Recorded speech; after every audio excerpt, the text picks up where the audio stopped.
At the end of the weekend, lots going on, a lot of excitement as the state girls basketball tournament is happening. We've had a couple of folks playing buddies of mine that coached yesterday. We got a big game for the Jim Ned Lady Indians. Need to look up the Abilene Christian girls. I need to look that up. They played last night at 8 o'clock in TAPS. And so a lot of good stuff. Baseball is happening. The Rangers are rolling. We'll look at injury reports, stuff like that. But how are we? Great. I'm very good. Keep talking. Yeah, I was about to say, I started. Keep talking. I'm going to help Misty. Okay. I started on a good note, I guess, this morning. I had already had my first rant. It wasn't even on the air, so I guess. Well, you're in luck. It's going to be on the air. What a friend. He just gave me the shirt literally off his back. I don't miss these cold. It's a bit chilly in here. Okay, thank you. But Well, it's tough out there. it's not like a shirt off of Hodge cold, but I mean, the good thing is it wasn't the only shirt because if it was the only shirt, Facebook Live would think I was at Bert Barghese or Bert Baccarat. Is he wearing pants? I don't know. Well, never mind. So, but yeah, good stuff. That's always fun when we pause on awkward moments like that. But no, it is good. Saw that we had a birthday in the family. Yes, yeah. My daughter turned 12 yesterday, so yeah, the day So of was Holly. did she want hibachi? She did. Yeah, she picked that, and so we went, and yeah, it was actually really, really good. So. Well, that's good. It's always good to turn 12. I don't remember 12. I mean, Little League Baseball is my memory of 12. Do you have a memory of 12, Josh? I was just trying to whittle that down as to what year that was. So, not specifically. Yeah. I can't necessarily go back to the year with I guess quick math. I just know at 12. Yes, I just know at 12 years old Actually, I'm playing Little League. I have a very, very fond memory of sixth grade. That I mean, you could probably take this as something that would negatively shape your self-esteem for life. But Awesome. yeah, because I had a math teacher in sixth grade who called me John Green. And I corrected her I don't know, 600 times. John Green. Take this, Josh. Was she inspired by John Deere Green? I have no idea. Which you can hear on My 106.9. name is Josh. Yeah. And it's not like your brother Jono where there's confusion there. No. I mean, it was just she cares that much about me that she can't even remember that my name is not John. Yeah. Sixth grade was awkward. I looked weird. Your body's weird. I don't know. Junior high is so weird. These girls nowadays though are way cuter than I ever thought about being, and it's quite annoying. It's quite a passage to be awkward and that ugly duckling stage. We all went through it, but I like these kids nowadays don't have the ugly duckling stage. I don't know. There's some that I don't they know. make up for the rest of it. We're not all everybody that has now that everybody's wondering if their kid's that now. No, yeah, you can ask me. I'll tell you. I'm a realist. I know if it's my kid. My favorite thing is all children go through a stage, and they're still doing it because I see the pictures of they cannot smile without looking like someone. That is punched them true. in the face. Yeah, very true. You can't see my facial expressions on Well, the radio. Facebook Live and YouTube. And now the people because you randomly see these family pictures, oh look, everyone's so well dressed and they're color coordinated, and the all the surroundings, and then there's this one kid that's cross-eyed. Yeah, Bobby looks like a serial killer. And you're cool. Okay. Yeah, trust me, you already try to. I don't do it, but for Wayne and Todd, trying to get those kids to smile every day. Yeah, it is a chore. But hey, we're glad that you're with us this morning. We have a lot to cover. As I mentioned, the state girls basketball tournament is going on. Abilene has been a very hotbed of being in the great part of the state of Texas that we are. We've had a ton of playoff games coming here, and of course, one of those is Aaliyah Chavez has played in Abilene. All three of her playoff games have been in Abilene, and so we'll talk about that. We'll dive into that. We haven't done Knowing is Half the Battle in quite some time, and I'm bringing the Knowing Half the Battle that's going to make you prepare yourself for. I see Chris Randolph watching. If you're at a Cowboys game, if you're at a Potosi Live concert, there's certain etiquette when it comes to where you sit, how do you get to your seat, should get to your seat, how you should prepare for these things, and I'm going to give you those answers later on in the show. Oh, it's there, and you're going to be able to use it tonight. There's playoff games all across the big country. There's one at ACU. Slayton and City View are playing there. Clyde, Friendship and Denton Geyer, 6A state, be a regional final there. And then at Wiley tonight, Decatur and Lubbock Estacado will be playing at 7 o'clock. I think that's where we're going to end up watching basketball there. But we're going to give you all the insight, or at least I am. We'll see if Misty and Josh agree with me. There's a real good chance that's not happening on those thoughts there. So want to dive into our Lawrence Hall headline report against Lawrence Hall of Abilene, 1385 South Danville. Give them a call, 695-8800. And of course, they're always open, as you hear Corey on the commercials, at lawrencehallavaleneonline.com. Want to dive into, again, we'll give the results of the state tournament yesterday. Eula, our buddy Fostel and his daughters, and Coffin and the Lady Pirates come up short, 56-39 against Broadus. Broadus was huge. They had 6 foot. They had 5 girls 6 foot or taller, and they just couldn't get anything going. Fostel talked about it this morning. I was in the studio listening to the post-game press conference, and they just they talked about it early on, couldn't get some shots, and were unfortunately giving up not giving up, but with 6 foot inside, they were scoring quite a bit, and so that took place yesterday. And then a buddy of mine just broke my heart. Farwell, Joe Crabb, who's been on the show back when he was at Stanford, took the Stanford Lady Bulldogs to the state tournament a couple years ago, and is at Farwell now, and they lost 43-41 in overtime. And I felt so bad. We went and watched again. Literally, the weeknights have been going to watch playoff basketball for me and Tracy, and then we've just been going to watch basketball. We went and watched Farwell play Monday night, and this girl, McKaylee Baldwin, just gets after it. I mean, they were so fun to watch, and they get there, and they have Martins Mill, who was the defending state champs, on the ropes, had a chance up 2, and felt so bad. She was in the press conference earlier this morning watching her. Last night I was watching it today. Had 2 free throws toward the end of regulation, up to extend the lead to 4 or 3. Misses both. Martin Mill ties it. They end up, unfortunately, losing the second and losing in overtime by 2. And you could tell in the press conference, and I felt so bad for her. You know, unfortunately, kids have to lose. I mean, some team has to lose. Well, and that's a lot of pressure. It's a lot. For those and I felt so bad for her. And you could just tell watching her. And 2 of the girls talked. You could tell she didn't want to answer any questions. But she was on this podium, on the stage, and Coach Crabb did such a great job talking about it. But they lost 43-41. I'm sitting there watching in my office. They played yesterday at 5 o'clock. Mm-hmm. And I'm watching at the end, and I'm like, all right, I'm not leaving until this game's over. And just felt so heart-crushing for them. And anyway, so they lose. The other games yesterday, Nakota blew out San Saba. But I want to talk about this, and we got time. Nazareth. They won 53-31 yesterday, and we'll talk more when we get down to some of the etiquette stuff. Win 53-31 for their 26th state championship on the girls' side. Eric Schilling has won 8. They've won 8 of the last 12 years, 8 state championships.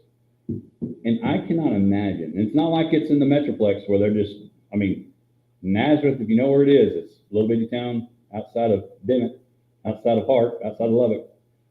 26 state championships. And you've got teams that you look in the program this weekend, they've been there once. Jim Ned's fortunate enough, been there a few times, won it twice, hoping to win it one more time today. 26. Laid there, like, oh my gosh. I don't know, it's been like that, I mean, obviously forever. There's just. I mean, that's a tradition that you see in college. Like when we think Blue Bloods of UConn and the success, that's with Gino. You know, Gino's been there that long and had the success. Pat Summitt was there at Tennessee, had the success. We're seeing that with Don Staley now at South Carolina. But they've had Lombard, Hoosman, Schilling. I mean, the tradition that's been there for 26 state championships, not counting the times that who was fortunate enough to beat them and not win it. Right. It's just, to me, when you think of Blue Bloods, there's no more than any classification, anything, than Nazareth High School. No, completely agree. It's absolutely crazy. It's almost like Nazareth should be in the Basketball Hall of Fame as a program. Yes, exactly. Of course, again, legendary Joe Lombard goes from there to Canyon and does something very similar there at Canyon. Just a very impressive, very impressive. And we'll talk more about it a little bit later on. We'll get to our Big Country Electric My Time segment. Jayton win last night over Benjamin, trying to keep their role alive to defend the state championship. Yesterday, we found out that the actor Gene Hackman passed away at the age of 95. Unfortunately, along with his wife, Patsy Arakawa, at 63, and their dog was unfortunately found dead in New Mexico.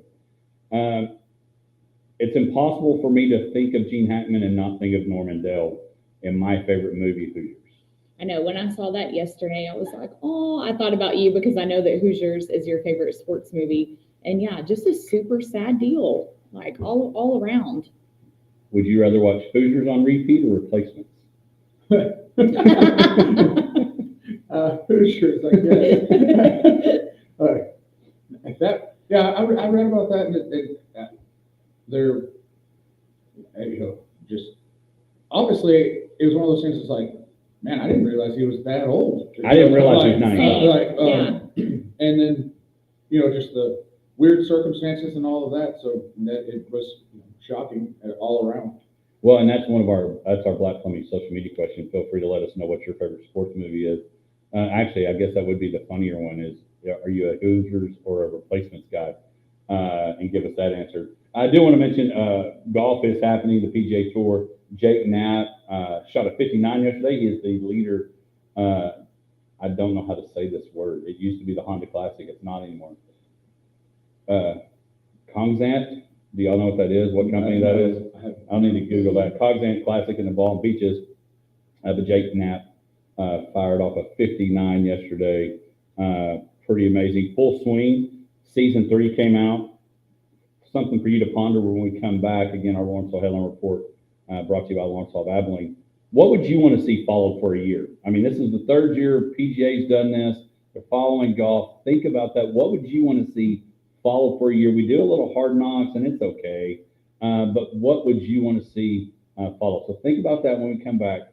It's been good. I've watched the third season. I've watched parts of it. It's been good. They've got different scenes and a little bit of inside of, the biggest news, and I still think one of the best parts of last year's 2024 for us was when Scotty Scheffler got arrested at the PGA Championship. So when we come back, we'll figure that out. Computers are now making umpires look good, not good. We'll talk about that. It actually happened. I'm not a big fan because I want to be able to say just a bit outside.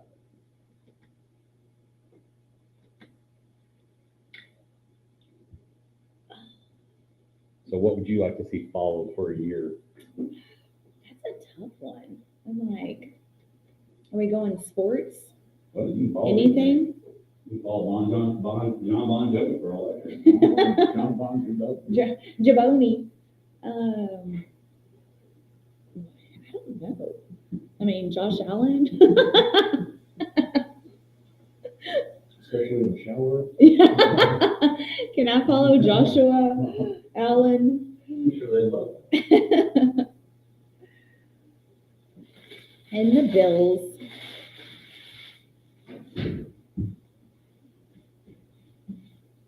Yeah, I'm trying to think. Cowboys, so we could see all the crap that is behind the scenes. Sit in on some meetings. That would be good.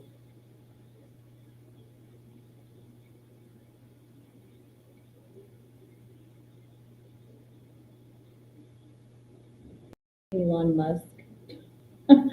Like, there's so many, like, Elon Musk.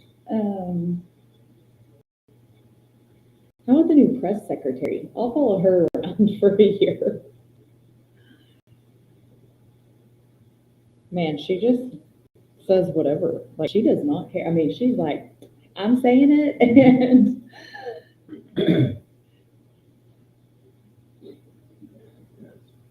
yes. Yeah, everything in the world right now is just wild. It really is. I made a big deal about like the Epstein files, and there's a nothing burger. Like, Yeah. Like, it's interesting. interesting because, you know, that lady, Giselle or whatever. Yeah, whatever. You know, she got 20 years in jail for sex trafficking minors, but I guess she wasn't trafficking them to anybody because there's no one else involved. Yeah. It's wild. We did exchange with him, but. Yeah. So who was she taking them to? Well, we don't know. Yeah, it's all wild. Morning Clay, morning Billy, what's up Chris, Mom, So wild. Randy Burson.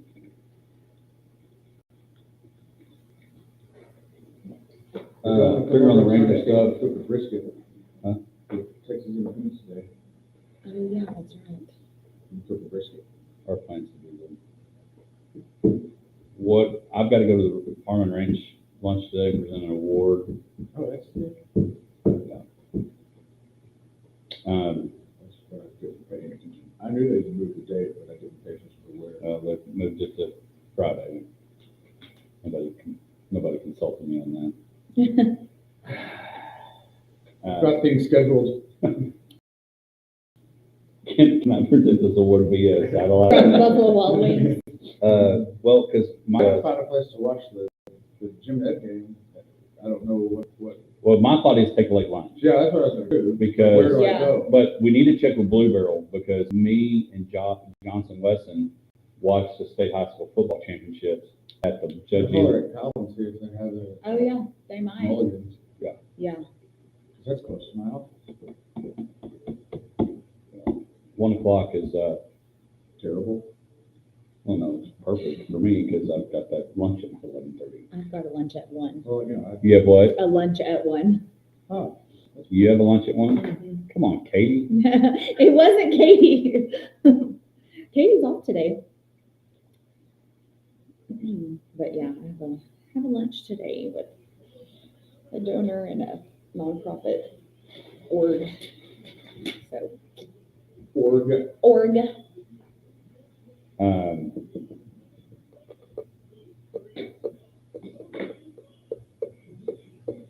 Wyatt Langford still hurt. he was back to baseball activities. Jake Berger, and then I want to talk this more umpire thing. I'm And trying to think of who I want to follow. and that intrigues us back too because it pulls all three of us in the bases.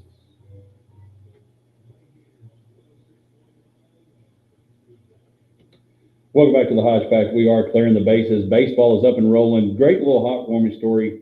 I'm hoping Josh knows more about the details. The Jake Berger daughter he had a kiddo that had some surgery and then was good. Everything went well. And then had like a home run or a base hit.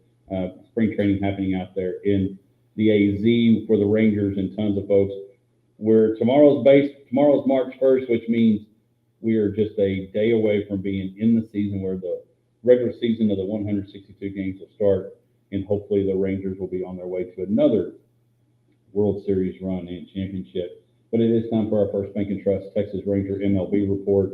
And Josh, it's gotten to where pretty much they're playing pretty much every day, it seems like, because when I open up my ESPN app, it gives me a Ranger score. And it looks like even in the spring training, the White Sox are still not very good. Well, the White Sox are going to be terrible this year. That's just going to be a fact. But yeah, they play pretty much every day at 2:05.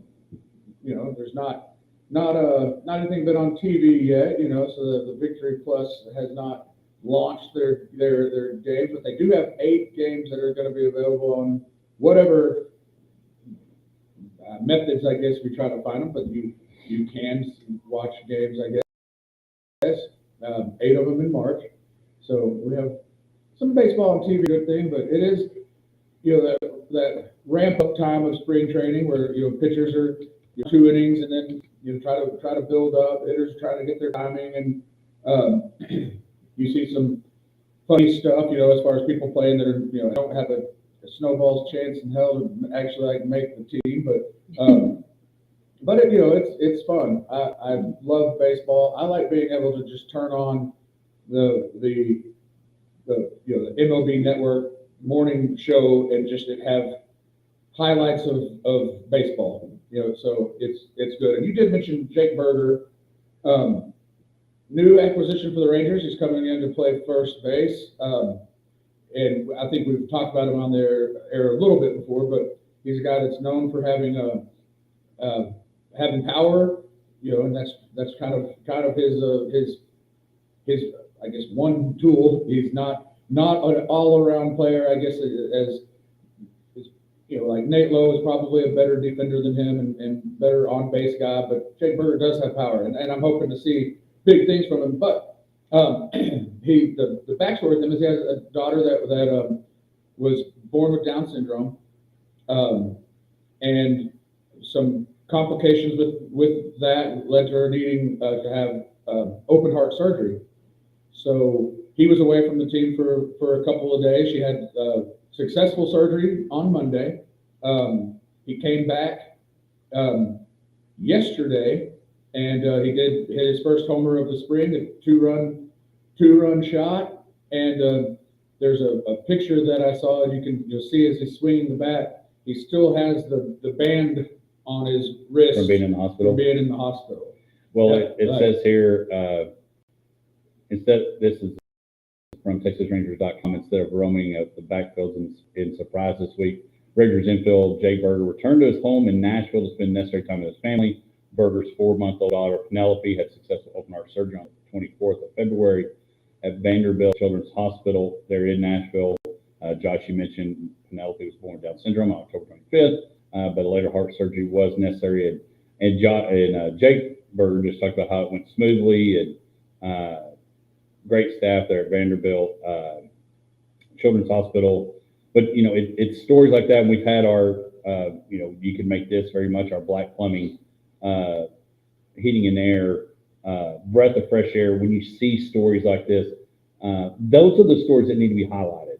These are the stories that need to be shared. And it's just really cool. And you like the fact, I'm sure all organizations, we were talking about work and how certain companies are great to work for, and the flexibility of work and stuff like that.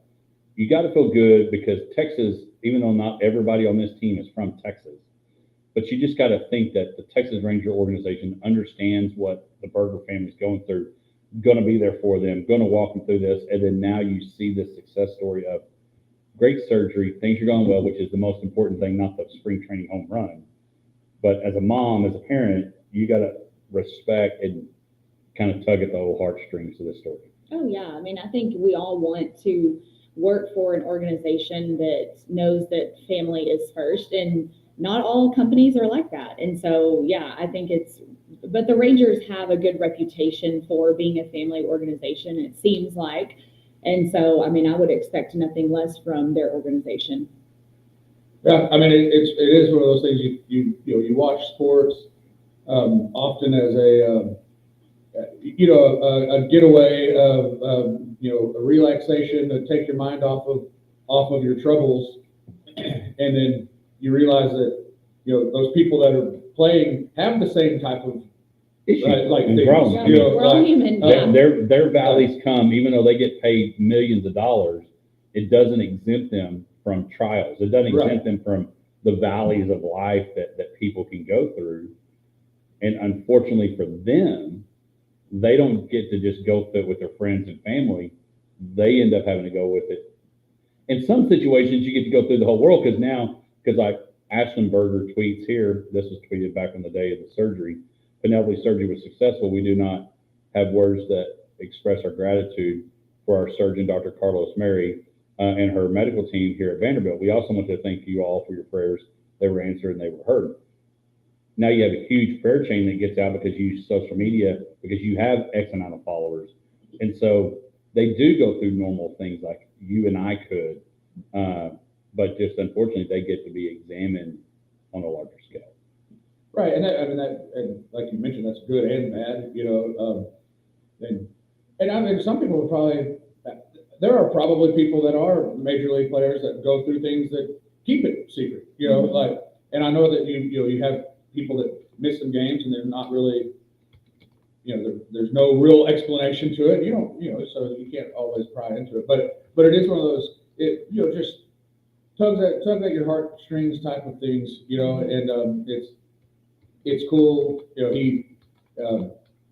when he came to the Rangers, he got the jersey number 21 as I guess to honor Penelope, because that's the 21st chromosome that causes the Down syndrome.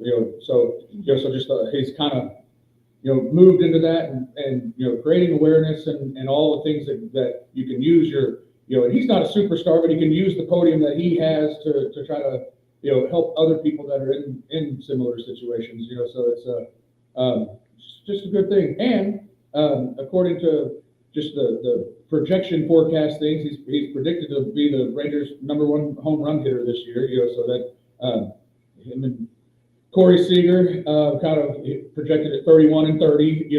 And so we'll but see if where. you look and see if that ends up being the story that started here in February 24th, actually October when she was born, surgery 24, or in February of 25, and you go on this run and this journey doing life with the Rangers, along with everybody else, it'd be a cool moment. And if he ends up leading the Rangers in home runs, it's good stuff. That's why we love sports. It brings so much more to it than just wins or losses. Like we see in the state tournament, you see tears shed, whether you won, whether you lost, and there is something about sports, and it is different than other things, and that's why we love them. That's why we love talking about them. And so the Rangers, they play today against the Cubs. As Bradford's going to throw a Lido product, so he'll be pitching today. But I want to revisit this, in I think it was maybe I posted it. I found a play where if you're batting and you don't like the strike call, you can challenge it during spring training. They did it, and sure enough, the guy's pitch was a little bit high, and it was a ball. Wasn't way high, like, oh my gosh, why did you call that a strike? It was relatively close. I have a problem with it because, just like anything else, in basketball, there's officials. The other night, Decatur, they start putting their hands on you, girls, defensively when they get off the bus. And if an officiating crew is going to let you play a little bit, you got to adjust to it. If not, you got to adjust to it. I have a problem with this. I don't know that I have not studied the ins and outs on how often you can, but there's a reason Greg Maddox is pretty good, because that corner had a little bit of black on the end of it, and he might have missed it a little bit and called it a strike. I don't like this. And you mentioned, either you or somebody in our text chain mentioned about framing. There's some skill. I have some problems with, I don't know how many times you can challenge flag your strike or ball. I have problems. Well, I think it's twice, and you don't lose your challenge if you get it right. But I do go back and forth on it, because, and I did mention something about the framing, because it is a skill, and it's something that now they're like, that's a thing that catchers are graded on, and it's really akin to like flopping in basketball, and I'm not saying don't. But that's more of a judgment call than if a ball's outside or not. Well, I mean, it's that same, you're doing a sleight of hand to get the call that you want, and so and I'm not saying it's the most egregious integrity of the game type of issue, but the framing stuff has gotten out of hand. It used to be something that was kind of here and there, but like I said, now catchers are judged on it. There's a stat on it, But to me, if I'm an umpire and I see the whole boom, and for Facebook Live, I'm going left to the middle, or right to the middle if you got that kind of skill. If I'm seeing that, my human nature is probably going to assume if you went from here to here, there's a ball. Oh, I mean, I do think it can be probably overdone, just like you say, and I've seen some videos of some just like ridiculous framing, like stuff that I don't know, like what anybody was thinking. And sometimes they still get the call, like big glove movements, but I mean, I agree with,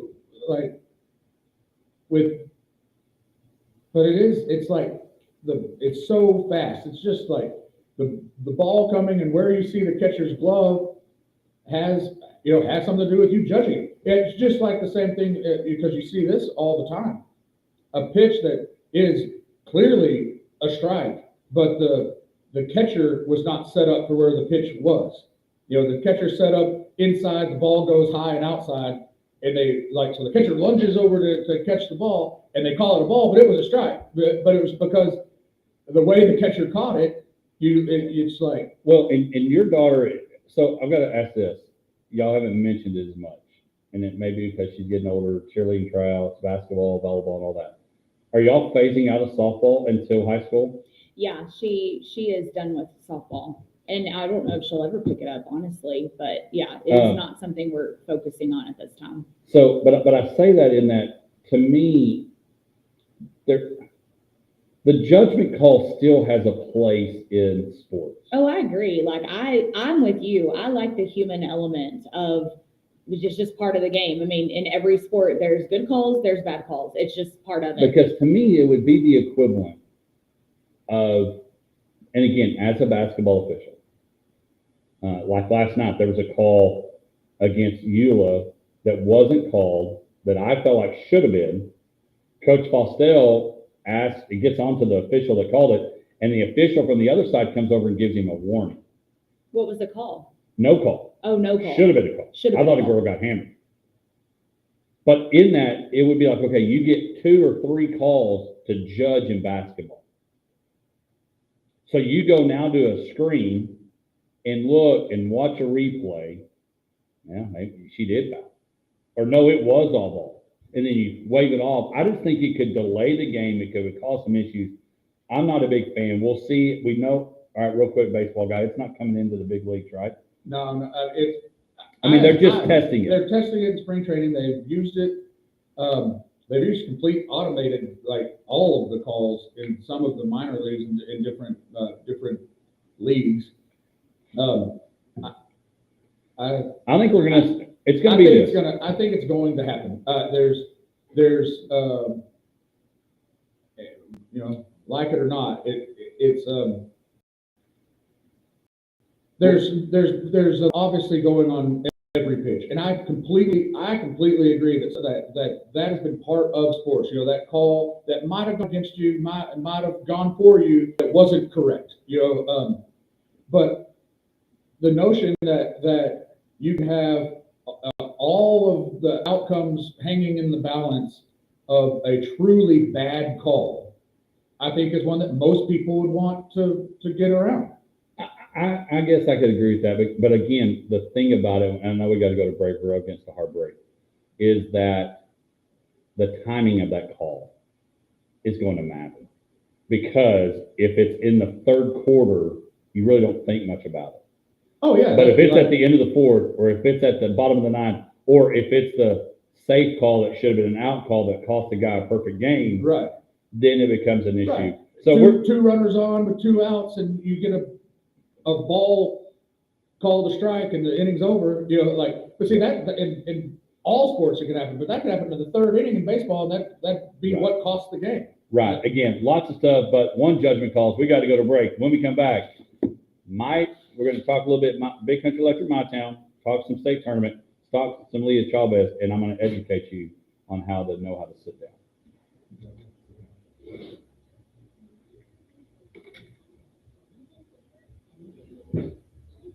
Yes, got to go.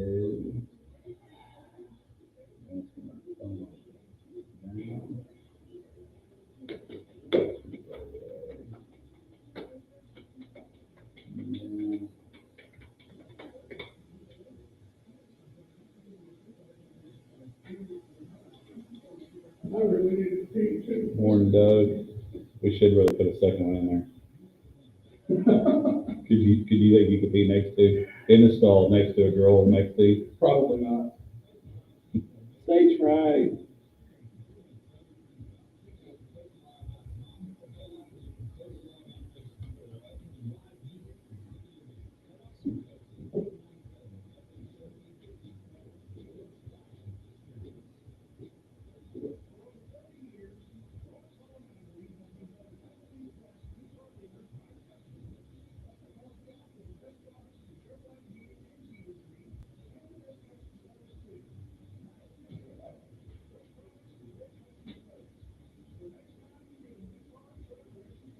Heard the door, didn't want to run into Yep. it. Okay. Well,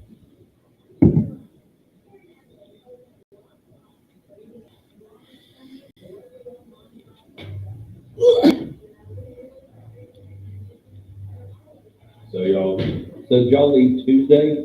Uh-huh. Tuesday, Wednesday? Yeah, we left Tuesday morning. I don't know why I thought you said you were going Wednesday. Tuesday, we left the office around, what time was it? We probably left around 9:30, 10, something like that.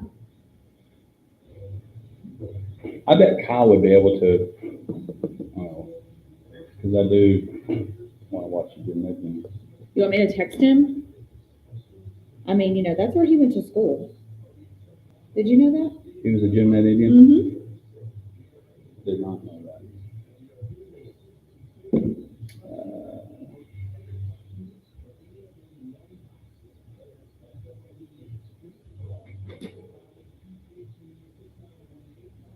Okay, I texted him.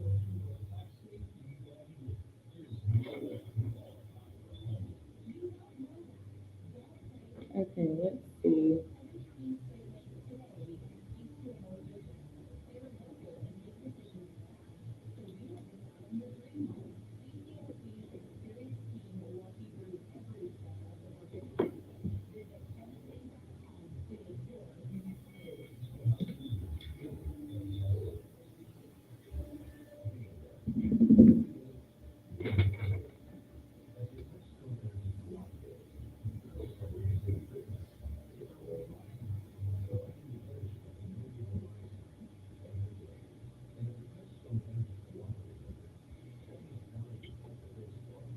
Okay, let's see.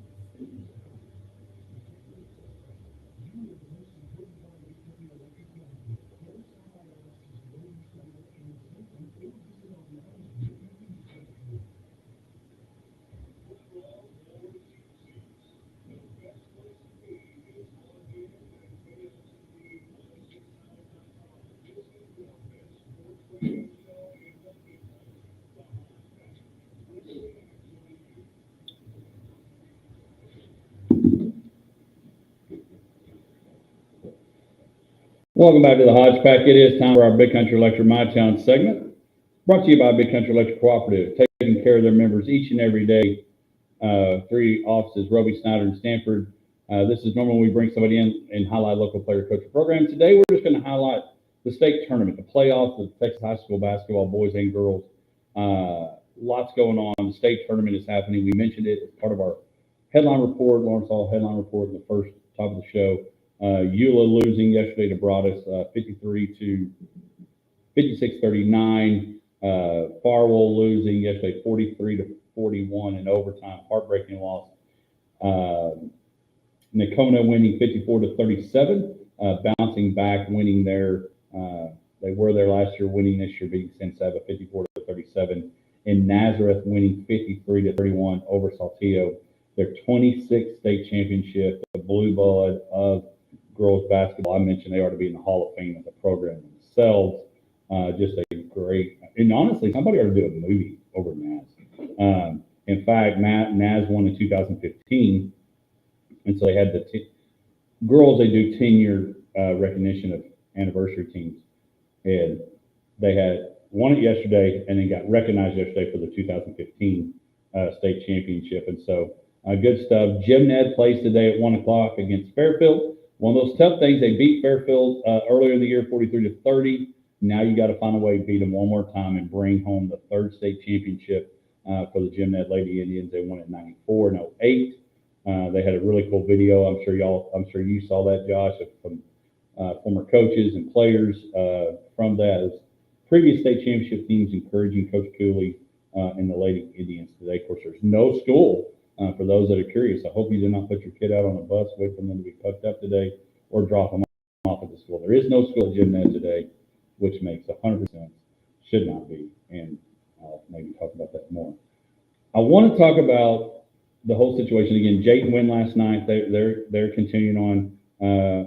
Don't have as many boys left in playoffs on the boys' side as we saw with the girls. I did mention there's playoff getting in the area. Slayton and City View tonight at ACU. Clyde is at 7 o'clock. They're hosting Friendship at Denton Geyer 6A. And then a 4A matchup, Lubbock Estacada and Decatur, will be at Wiley at 7 o'clock. So if you still need some itch to watch some high school basketball, you can tonight. Over the last couple of weeks, we've seen, and then again, the rest of the state tournament today, but we have seen over the last few weeks, Aaliyah Chavez. And Aaliyah Chavez has played at Hardin Simmons, ACU Hardin Simmons, her last 3 playoff games, and they crowned themselves the state semifinal champs, beating Frisco Memorial. Great game. Aaliyah scores 14 points in the first half, only 6 in the second half, but scores 6, huge. Had 2 big buckets at the end to help punch the ticket for Monterey state tournament, state championship. Well, state championships, not state tournament. After the game, they made the announcement for those that want, Aaliyah will be out in the front to sign autographs and take pictures. And the line out by the setup in the concession stand at Hardin Simmons, if you know what that looks like, the line from that concession table, or concession stand counter, was incredibly long. And I think understanding what we were getting to watch for those 3 games and for the years that she was playing against Wiley, Cooper, and Abilene Highland in the same district, I don't think, unless you really take a moment, understand just what we watch. Yeah, no, she is incredible to watch. I mean, obviously, you and I were both at Hardin Simmons the first game when they played. What was it, Fort Worth Brewer? And she went up for 50. Yeah, and she dropped 50. That game was insane. And then she only scored 17 against Argyle, and so they really kind of shut her down because 17 to some is a lot of points, but not when you're Aaliyah Chavez. Right, and again, she only had 20 in the other. Distributed the ball well, and again, they've got another. They've got Ambrosia Cole, who Cole is a junior. Yeah, she's nothing to sneeze at. She's really good too, but obviously the spotlight is always on Aaliyah Chavez. But yeah, Cole is a very good player as well, and I don't think it gets enough recognition, unfortunately, because the limelight is on Aaliyah. But she is definitely a very good player. But Brooke was one of the biggest reasons why they ended up, in my opinion, beat Argyle, because she had such a great first half, because Aaliyah struggled a little bit early because they were trying to get the ball out of her hands and make it difficult. And stepped up for and sure. Ambrosia goes to the basket so well. But the other night against Frisco Memorial, Aaliyah was getting shots off with like as close as you are to the mic and burying them. Yeah, she was doing like some Caitlin Clark stuff. Like it was insane. She was getting rid of the shot and making them. And both of those games, I really believe, and it'll be interesting. Liberty Hills, who they play tomorrow at 11. In fact, a friend of mine, a longtime Merkel friend and now coaches, Dana Doan, is an assistant for Liberty Hill, and that's who they play tomorrow. But both of those games, Argyle and Frisco Memorial, it took them a half to, in my opinion, this is just a total sports, I don't know if we're journalists or what we are, outsider looking in. It took them a half to almost get over the awe and to get into it, because both games, Argyle and Frisco Memorial, made it a ball game in the second half. And I don't know if they went in the locker room and both their coaches said, hey, relax.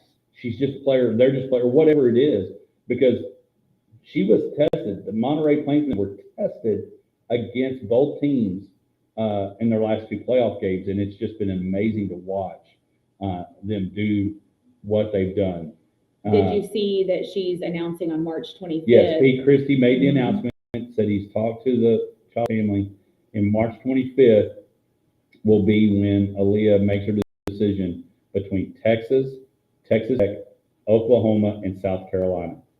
Oklahoma's head basketball coach, head women's coach, was at the game against Memorial. She was that night, and so it'll be interesting. Where do you think she will go and should go, and is it the same place? Well, I mean, South Carolina is known for winning national championships. They've done it the last couple of years. you get to play for legendary Don Staley. Texas is Texas. Mhm.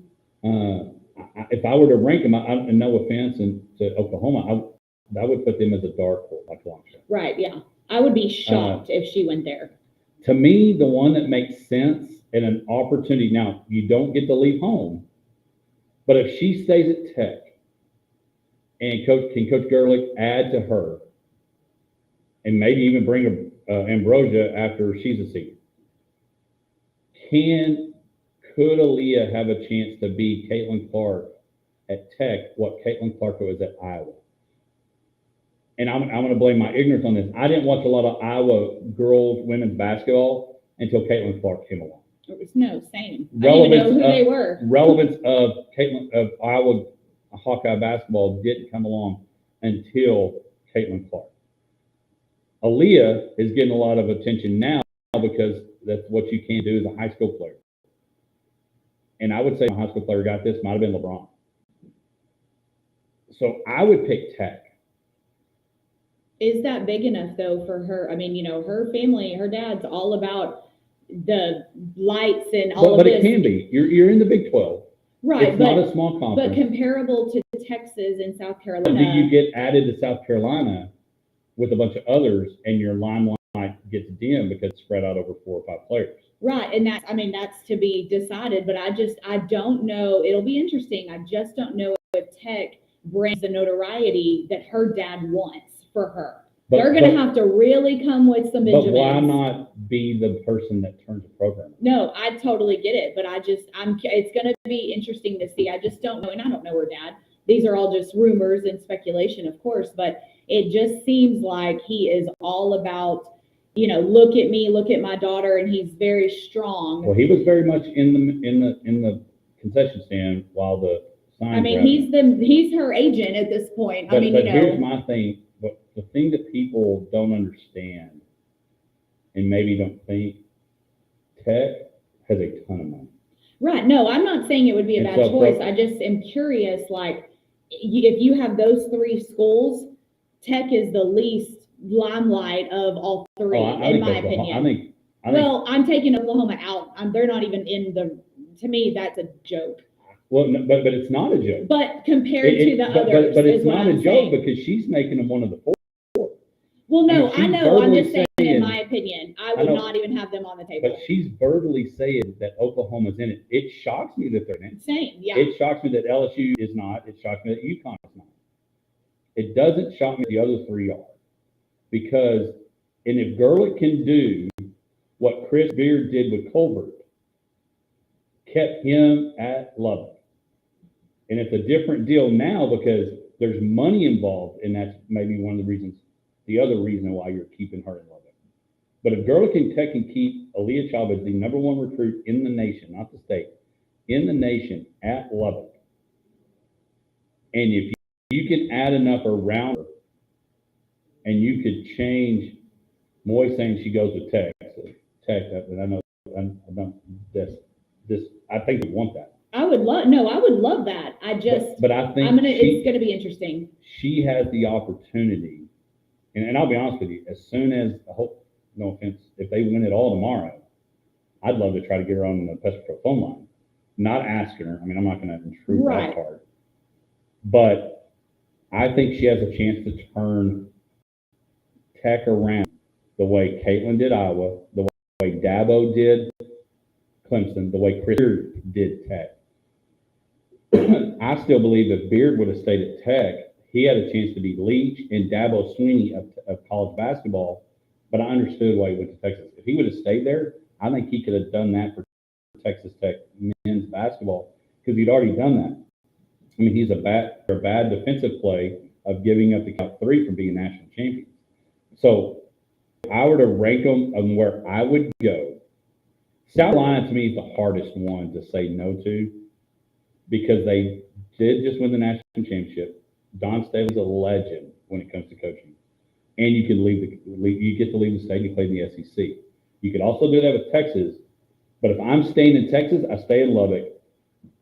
I would rank them Tech and South Carolina. Yeah, and I think it goes back to, does she want to turn around a program or does she want to go where they're already good? That's the question. What does she want? What does her dad want?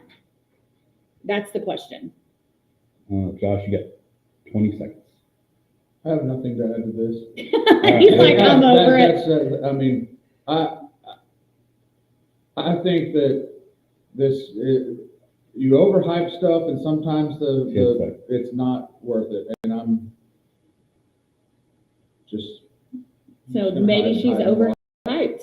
We're going to the break. That was good. That was the first time you and I had gotten to something like you and I did. I love it. They probably didn't record. But I mean, honestly, think about her dad. Like he is her agent and he is strong. And so I just don't know if he's not saying, hey, we're not building a program. We're going to where the program is built and where we're going to win championships. You know, I don't know. That's what I'm saying. I would love her to go to Tech. Oh my gosh, of course. But I just don't know if that's what her dad wants for her. Mm-hmm. Right. And has such high influence over her. Her dad wants what's best for her and him. Well, that's what I'm saying. He's invested, obviously. But my thing is, it's like, they're playing it like it's like the lotto ticket they're waiting to go cash in. You know? Well, and you're right. But I think that is, if there are programs that think this person, Travis Hunter, this person is the one that can change and make a difference for us. And to me, there's a lot of pressure that comes with that. No, there's so much pressure on her tomorrow. Oh yeah. Is can you win it all at this level? Yeah. Forget trying to win it all at the national championship level. I think if she plays it, she's going to be a WNBA player. And hopefully, because of Caitlin Clark and Angel Reese, who that wouldn't happen. Right.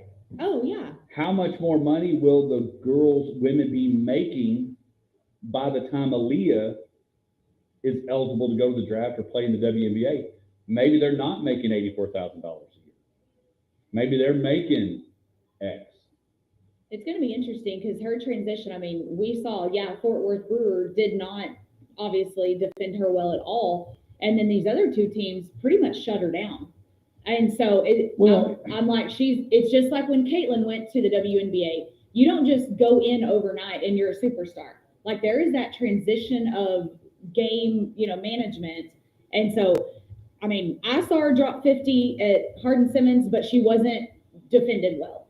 Then the next two games, she was defended well, and they 17 points after a 50 drop. Well, but insane. But see, I don't know. I don't look at it as shutting it down. It's kind of like in the great East Alive, Dan Patrick said, you can't stop her. You can only hold the container. And I think in those two games where she goes for 17 and 20, it was more of defending her and made it difficult because I just don't think Brewer had the people to do that. And at the next level, I don't see people going to double team her like they do in high school because you're going to have 5 D1 people. No, I don't think so either. I think she'll have a better chance to. But she's also going against D1 people. Right. So but I think it's going to be. I don't think she necessarily got shut down. Is that they made her do something different. And I do think the Cole girl was one of the reasons, not the reason, because Aaliyah did play good enough and did some good things. But Cole was the reason they were able to extend the lead against Argyle to do what they did. And really. Because Argyle could have won that game. I mean, there were a couple of things in those last couple of minutes. Well, the girl hits when they drew up the play, and she hits if she makes a layup and cuts it to one, yep. Now you got to make free throws. I mean, that could have been their loss right there at ACU. I don't know. I like to watch her. She's fun to watch, but also I look for a huge transition. Yeah, when a D1 player is in her face guarding her, it's not the same. And you mentioned LeBron James, and there's so there are success stories where people go from this nationally recognized high school player to have, but there's a lot that don't. They just disappeared. Right. But NBA first round right out of high school guys that like. But like, she is so fun to watch. Like that Harden Simmons game, stone cold killer. Like just all day long dropping bombs. But she was good. The difference. Crazy. Oh, it's already time for my bag. Welcome back to the Hodge Pack, Sports Live and everything in between. Still talking, those that are watching on Facebook and YouTube, you got a whole nother show segment during that commercial break. We were talking, that was the first time Misty and I kind of agreed, disagree with Josh. The only thing that she kept her composure and the side of the table didn't get hit like she kept her I'm not as violent as Josh. Yeah, that's a true story. And probably that's probably a good thing. But it is now time for one of our favorite parts that we try to do each and every day, each and every Friday at the same time, and that is this.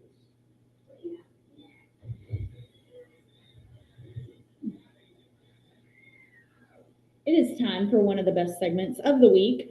So I want to shout out Mulligan Sports Bar, Grill and Golf, 1166 Ben Ritchie Drive, right here in Abilene. So tomorrow they do the benefits, which I absolutely love that they do this.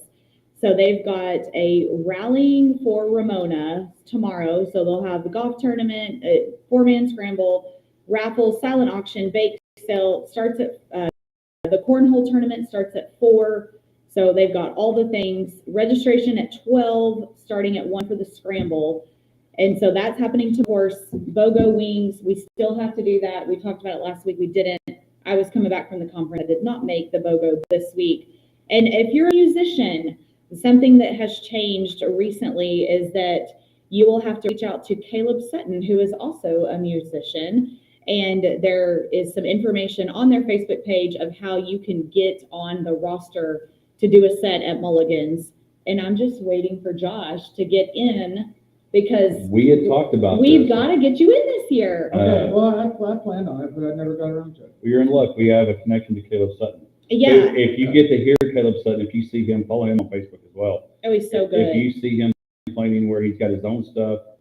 He's got a song called, I believe, like Miss Honky Tonk, Little Miss Honky Tonk. Yeah. It's really good. But you could tell he was raised right because he sings good 90s, good Texas country. And so if you ever see Caleb, he's a local product out of Holly, was on the state championship team. But if you get to see him play himself, go see him. He does a great job, but also get in touch with him. So, which is good. It's good for Kyle to kind of delegate some of that stuff. So he's, oh yeah. If you know Kyle, he's cooking, he's waiting, he's mowing, he's filling rainfall buckets. Yeah, Kyle truly does it all. He's like our friends at Potosi Lab. When you go in there, you're going to see the management staff busting their rears. And so, yeah, restaurant work is not for the faint of heart. And so shout out to those guys that make it happen every day. All right, so Misty, we're going to kick off. We're right up on the 8 o'clock. So we're going to do the legal ID and kick off hour number 2 right now.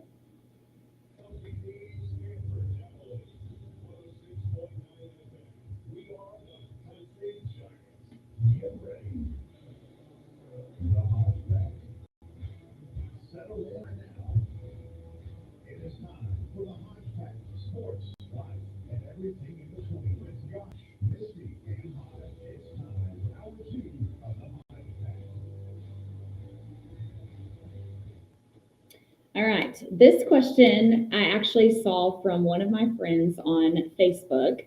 And I was like, I'm going to ask this week. I'm nervous which friend this is. Yeah, I'm not going to tell you in case you're friends with her as well. But this is the question. And so here we go. If you could live in one TV world, what TV show would it be and which character best represents you? It's sad that when you read that, I already had a couple in my head. Is that sad? I don't know if that's sad. Well, wait till I tell you the show. Oh, what is a sitcom? So again, if you could live in one TV world, what TV show would it be and which character on that show best represents you? Hodge is all like, look, he's like cheesing and blushing. What is happening? Gilligan's Island? I mean. No, well. Look at it like he can't. He's so excited he can't even compose himself. Well, it's funny because we started talking about how, certain things you remember and know, and Let me see if I can give you a hint on. Oh, Think of this as being a bigger cell phone. Saved by the Bell? Oh yeah, it could be Zach Morris. Oh my gosh, Think you of got all Kelly- confused. Kelly- the thing is I was thinking he's gonna say Saved by the Bell. Dr. Lynn Lahan said Gunsmoke, Matt Dillon. I mean, Ironically, that's one Josh was going to say. So yeah, Saved by the Bell. I could be Zach Morris. I mean, you had Kelly Kapowski was your girlfriend, and at Yeah. one time. so that would mean me and you were dating, because obviously I would be Kelly. Well, he ironically he dated all of them. He dated Jesse for a small bit, and then when Kelly and Jesse left the show for a while and brought in Tori, which I still haven't figured that out. I guess contract disputes. He knows a And- lot and- about and- What this. on earth? Obsession. And then he dated Lisa for a little bit and had to break Screech's heart. And no, I would not be Screech, so shut your mouth. 'Cause that's what you were I thought he thinking. was going with Screech. Yeah, it's who I best could be- represents you. I could be Hodge. AC Slater because, well, there's a lot of reasons. I'm not that buff. All right, I'm done. Who's yours, Josh? And the other would be Dukes of Hazzard. It could have been Bo Duke flying into the General League. Now Yeah, that might be more. entertaining. This is Have you ever tried to hard. get in a vehicle through the window and not open Well, the when I door? was I've five, done it- I had my I've done picture. it. I've done it a lot. Just When I back was in the day, 5 or it was 6, I got my picture taken with the General League and the World of fun. Oh, Wheels. the World of Wheels. Yeah. For the Cowboys cheerleaders there? Yeah, from the 80s. Hair was big. Hair was big. Oh, man, World of Wheels. See, this is an interesting question, because there's a lot of things that, like, if I'm living in this world, that would be like, it could be dangerous. I don't want to get like murdered by somebody. Well, then don't be on Lost or Naked and Afraid. Yeah. Oh my gosh, Naked and Afraid. I mean, because it might be fun to be in a Western, but I mean, someone might shoot me. So. Well, the good thing is, I think it's TV. You're not going to die. Well, only if I'm like this main star, I guess. So I guess You could be in Tombstone. You could be Wyatt Earp, Oh, yeah. You are a main star, Josh. okay. Don't sell yourself short. No. or you could be This Doc is our TV world, and we're the main stars. or you could be Doc Holliday and drink yourself to death. Well, I mean, he did have tuberculosis. Let's see, a TV show. I mean, yeah, I do love westerns, and so that's probably where I would go. But like I said, I'd probably just end up being the extra that gets like shot off the roof of the hotel across the street and falls, and like that's the end of their whole like oh, he did. But you get to call it, because how's the question worded? What? If you could live in one TV world, what TV show would it be, and which character best represents you? All right, see, I'm having a really hard time with what best represents me. But Matt Dillon and Gunsmoke is well, pretty close. that's a That's good a good one. one. I've seen you in cowboy hats like in the last couple of weeks. There you Yeah, go. I do like. I do feel like you need to be a cowboy. Yeah, we do that. I'm not going to tell you the movie I thought, because that'd be very funny and disrespectful. So I'm going to keep it. No, please do. Now you have to say. Yeah, now you No, have I am to. not. I will do it in the break. I will not oh, do it in come the break. on. Won't say it on the air. Well, it's going to be live because I'm Facebook Live. I'm not doing it on the air. All right, so I've got it narrowed down to let's see. I mean, just like, yeah, Tombstone Earp, that would be a lot of stuff going on. That would be good. But I don't know. Maybe I could be. Oh, geez, I just got completely lost. He is stumped. I am stumped. Do you I have love one? this. I Is- mean, I is have he- several. Oh, I Obviously. actually have another one too, but go ahead. I mean, I think, how can you not pick Friends? It's like one of the most Friends would be iconic good. Yeah. TV sitcoms. It was Obviously, always I'm cold. It was Rachel. always cold on that set. I could also be Monica. But then I say, Take off running and see if you can be Phoebe. If you gotta live in that world, I don't want to live in like New York. But I mean, how fun. The Friends crew, they're always together. Gosh, you did go anywhere but the coffee shop and the hotel apartment. Yeah. Coffee shop apartment or England. They didn't go a whole lot of places. It was just a lot of, see that, and you're not ever just like hanging out outside. I couldn't do that.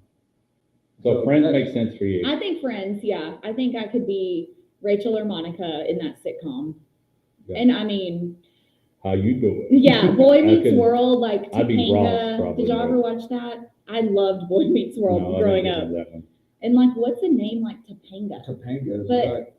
But, Yeah, but there's a I lot mean, of- and you you make fun of a lot. mentioned Dukes of Hazzard. I think that's probably Luke Duke because, Yeah.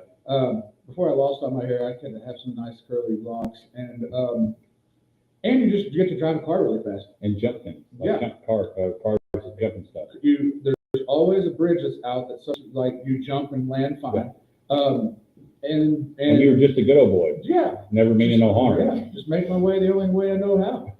I mean, I Yeah, feel so- like we could all be on the Beverly Hillbillies. That's probably a sitcom all three of us could So are collectively. you Ellie or are you Grady? Like, You Ellie or Grady? Ellie Mae. Is that where you named Colin? No, I'm just kidding. I know- No, side random fact. No, I she was wanted married. I wanted to name, I love the name Ellie, but our middle name choice was May. And I was like, Ellie May. And Clay was like, absolutely not. We're not naming her after one of the Clampetts. So Hey, he wouldn't let me. But I wanted Ellie you could have May. just been poor pioneer. I know. Family fed. But that show we could probably all be on together. The other one that I would be a fan of to be in, and it's more of a recent bias, and the new series out in LA, not a big fan of yet, is Suits. Suits. I knew it. Harvey Specter or Mike Ross, here you go. Yeah. What about the Jetsons? Well, I didn't have to be animated. That would be a fun world. I just thought about I that. really thought, You have to be animated. really in 2025, I thought we'd already be flying around. I'm a little No disappointed. kidding. Yeah, there's no robot that cleans floors either. Oh yeah, there is. It's called a Roomba. But it doesn't talk to you. It's the better that you don't want to hear a robot talk to I you. don't know. I bet there is. Josh one. wants a companion. I bet there is. A I'm gonna tell companion you right robot. now. I bet there is a robot out there, full-fledged RoboCop I or know. like Short Robocop. Circuit Yeah, I hadn't thought about or that. Short Circuit. Johnny Five as I lie. Yeah, man, this is sports talk and This everything in is- between. This is taking a turn. Thank you, friend, for this question. What about 90210? No, there's way too much research. I I would feel much like rather there- be friends. Yeah, no, I That's definitely, weird stuff, Friends is yeah. definitely less But I think there's you could also turn this question for your friend in what world would you not want to be in? Like I wouldn't want to be in Law and Order SVU because the stories are always tragedy and all that. I wouldn't want to be lost Lost, I definitely wouldn't want to or be. Naked and Afraid. No, Oh my no. gosh. Other than the weight loss, I would love Naked and Afraid. Like I could, How do you know there was weight loss? Where well, you eat bugs. and by the time that show's over, Oh, you mean going? yeah, there. that's a good. I didn't know. I 10 didn't know if you pounds. meant like leading into. You wanted to be sure you had weight loss because you didn't want to be. Oh, well, I mean, yeah, You wouldn't want to be more afraid of yourself before you got there to be naked. No, but like afterwards, those people get really skinny. Yeah. There's another show that I've watched recently. The third season came out, Reacher. Clay likes that Uh, show. I know that I'd want to be Reacher because like he's just the loner that kind of travels around and but he kicks everybody's tail. That's And like John Wick, too. Yeah, just just all of the things that he does, and it's just like, but could get killed. They did kill his dog though, Uh, so I don't blame John Wick. Okay, this is so funny. All right, we got to go to commercial. Billy just said MASH, which that's not a bad show either. The radar. Radar, and all the things. Hey, when we come back, I'm going to give you another one, and then we're going to go back to my knowing inside the battle again. That was Missy's question. Brought to you by Mulligan's. Fundraiser tomorrow. BOGO Wings on Wednesday. Jindo on Monday night. Check with Kyle. We need to get with him. The golf league is coming up. Maybe, hopefully not started if you want to get in. A lot of stuff happening in Mulligan's. Great stuff. When we come back, I'm going to throw out another movie to them, which I promise we're going to get back to sports. But we're going to do Knowing Half the Battle. And we can tie it back to movies because it's pretty much, I'm going to give you some seat etiquette. Be ready to listen. That was a good one. That was I love when I stumped y'all. You did Josh stump me was when I was You didn't stump me, I was No, ready. You were Johnny on the spot, but Josh I had a was whole, I had a whole encyclopedia. I know. Yeah. Say about Mel Dukes of Hazzard. Only thing weird was you thought your cousin was hot. Which at times I thought they I mean, did. Golden Girls, Golden but I just want to be the hoe. You want to be Blanche? Yeah. So, Are you sure? yeah. Yeah. Off running and see if you can be feet.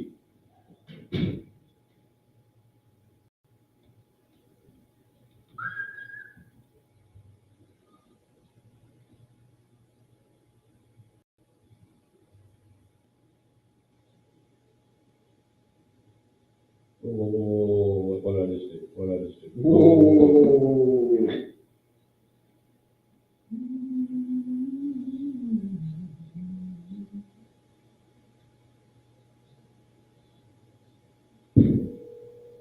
What'd you do? What are you gonna do?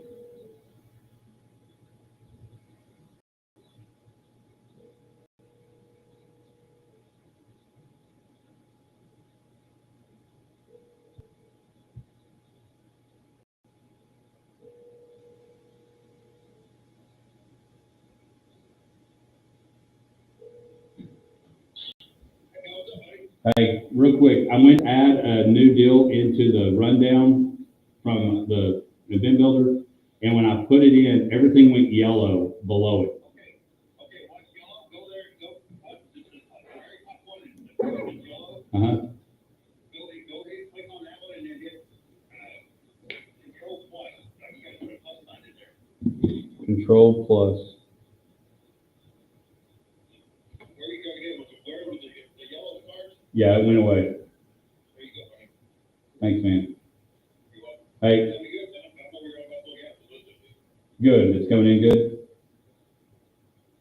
Just lost you. Hello? Hello? Okay. Luke Longhoffer's birthday today. Everybody cheers.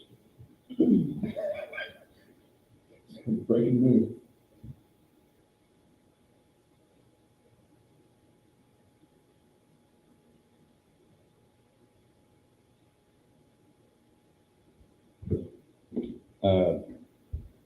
No. Hey. Bro. Got it. That's one cowboy movie you don't want to be in. No, I'm avoid that. Yes, I was also thinking like, I think that The Walking Dead would be fun for a short period of time. Oh, yeah. I Yeah, just forgot about The like Walking Dead. Complete survival I mode, would've just done like Saturday Night Live. shooting zombies in the head, like.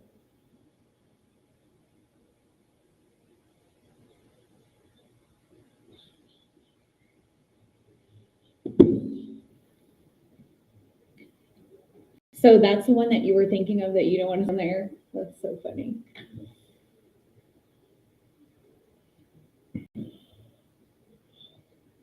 So was Ryan calling in, I guess? I didn't mess with it. Oh, okay.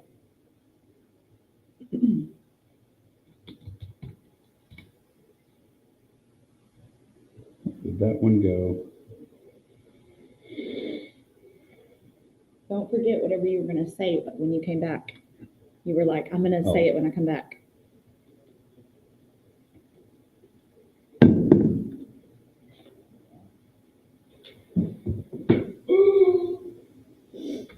The Hodge Pack, we are rocking and rolling right here on 106.9 The Country Giant. We are in hour number 2, brought to you by Coleman County State Bank. We're glad that you're with us. Missy's question, of course, I'm going to give you a no one has to battle moment. Was what TV series or TV setting would you want to be in and what character? I think it'd be cool to go back and be a kid, not necessarily now, because, well, no, I could still do it now. Sandlot would have been a pretty cool one. Playing baseball with your buddies. But Well, that's a movie. Yeah, that's what I was back and forth. I kept Not thinking a movies. sitcom. I couldn't get movies out of my head. That's why I was so stumped, because I was trying to think of TV shows. Sandlot Like I would have said, been awesome, The though. Walking Dead popped in my head, but I was like, how long do you want to be like running and like scrounging How long? survival mode? How long do you want to be Walking Dead? But I mean, we're able to shoot a lot of zombies. Yeah. But anyway. You could be Grey's Anatomy and be like saving people's lives, You could- but unfortunately, I somebody Big died. Dreamy. Or I think Steamy. I think I'd be a terrible surgeon. I mean, You're like, you're going to die. yeah, well. Your bedside manner when Not you really die. looking too good there, bud. This Hey. is not worth my time. I'm taking an early lunch. Yeah, do you think, I don't know if this is going to be good for either one of us. Yeah, I can see that. So yeah, I thought the Sandlot would have been fun, but Yeah. yeah. Cartoon wise, that'd be a whole nother one. You could do a whole show on The Jetsons, I'm telling you. cartoons, serious shows, not serious shows. Yeah. Peter Griffin and Family Guy. Be the dog. But I'm going to tell you now, I think, to this day, I think I would have been, if they would let me do it, it would have been a great ride over Saturday Night Live. Because I got a lot of things up here that I think would be funny skits. Not, Write a skit. Yeah, We'll it's play it never out. too late. Start pitching. well, we could do Wednesday Night Live and be a lot cooler. Wednesday night. What do you got going on Wednesday night? So, Church. well, church lady. Anyway, Church lady. for the record, the 50th deal of Saturday Night Live was not very funny, which was my point. They did have one with Will Ferrell in it, and Eddie Murphy, and I think it was Keenan. It was pretty funny. It was the only skit that was funny. But, so I'm going to play this because I was looking for No One Fed the Battle. So I didn't have that, so I'm just going to simply play what you talk about with this. And I'm going to tell you this, what I've been talking about in our rundown I wrote, game, concert, seat etiquette, understanding small town is different. One, And that's a little insight for all of you out there. When he writes the rundown, that's what it sounds like. yes. Yeah, now But you what know. does that mean? It's not a sentence. Well, Game, concert. There's no punctuation. Yeah, there was a slash that told you that was coming together. Well, I don't know who teaches English in Merkle, but they need to go back to school. Game, concert, seat etiquette, understanding small town life is different. I'm going to start with small town life. Okay, is we're different. here for it. We're listening. So there was some people that had posted, as we mentioned, at 1 o'clock today, the Gym Ed Lady Indians are going to try for the third state championship in school history in women's basketball. They won in 94 and they won in 2008. And folks they posted to let everybody know after they won. And you don't know if you're going to the state finals until the semifinals is over now. If it had been a regional tournament, it probably would have been very similar, maybe a little different because Friday night they might have played later. So you'd have had an early release probably on Friday if it was an old school regional tournament. Well, they won. They beat Winsboro the other night. Close game. Heard free throws were the maker. Very close. And they win. And so they are playing today at 1 o'clock for the state championship, which is a Friday, which is a school day. They made the decision to not have school. And based on the stuff I saw, there were people on losing their mind over no school. Eula had no school yesterday. They played at 1, just like you met. And people started going back and forth, and that became the topic of communication was the school, no school. And I understand, let me rephrase that. I can't empathize because I don't have kids. But I can understand if you are not sure what you're going to do with your kids today because there's no school, I understand the frustration. I would get it. But posting it on Facebook like that the school did something wrong is bad for keyboard warriors. Here's the thing. The way school works, kids that are at school, that's where your funding comes from. Right. If teachers are gone, you got to have subs. There would be not enough people in school for subs, for stuff like that. So understand, it probably wouldn't happen in bigger schools. Yes, GymNet is growing. But it's still very much a small community school, and there's going to be a ton of people. And you mentioned it earlier. Leanne could not get off work. If could, y'all would probably be on your way to San Antonio now. But trying to find ways to embrace the happiness. I had one person say, well, I'm not going to say that on there. But understand and embrace and be excited and not make it about you. Here's my thing. When I saw that, I thought it was just patently ridiculous. And whoever it was that was anonymously trashing things, I don't know who you are, so if I'm saying you, great.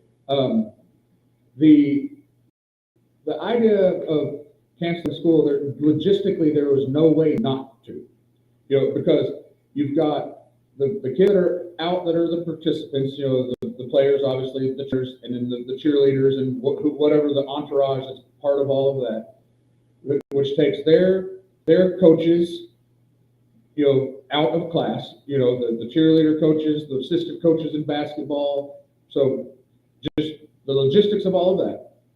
Then all of the students that are going to go, so you'd have very low attendance in school. As you talk about, just your funding comes from how many kids are in the, counted presence that day, so that's all out the window. Plus, because it is a small town, and even in bigger towns, I'm sure this is the case in a lot of times, but like all of the teachers that like teach those girls, that taught those girls in junior high, elementary school, that have followed them through their career would want to go to the game, and so you're having to find subs for all of that. And so it just logistically could not have school today. I mean, you can't. You could have made money if you weren't going to Stonium. You could have had your own Mother's Day out, say, bring your kid to my house Right. for $20. We'll keep them for today. Come pick them up after work. And the other thing that was mentioned in part of this social media outpour was, well, you don't do this for academics and yada yada yada. But that's just false. The difference is, because the UIL meet day is a teacher work day on the holiday, on the class schedule. So that's because the teachers are involved in doing that, and the kids that are doing the UIL go to the UIL event. So you're taking a day off for academics. Like it's just planned well in advance, and because when that day is going to be, and it's not something that just suddenly pops up. The same is true at a lot of schools on stock show day, but it's already baked into it's a day off. You put it on the calendar because when it's going to be. So it's like an overreaction. I do get it. I have kids that have to find ways to have them taken care of when things like this happen, and it's a pain, and it's something that it's a problem. But it's the same thing on a snow day. Just. Right. You're suddenly like, what do I do with my kids? I still have to go to work. So I don't get it. It's short-sighted, and frankly, and I'm sorry, it's just not. It's not an intelligent argument.